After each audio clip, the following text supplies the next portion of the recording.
ஒன்பது கோளும் ஒன்றாய் காண அங்கு கற்பகம் என்னும் கடவுளின் மெய்யில்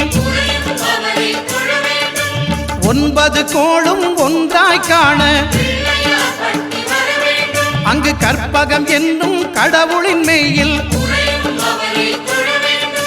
சூரியன் முதலாய் 9 கிரகமும் பலவித குணங்களை கொண்டிருக்கும் எங்கள் கற்பக தருவில் அவை வரும்போது ஒன்றாய் சேர்ந்து பலனளிக்கும்.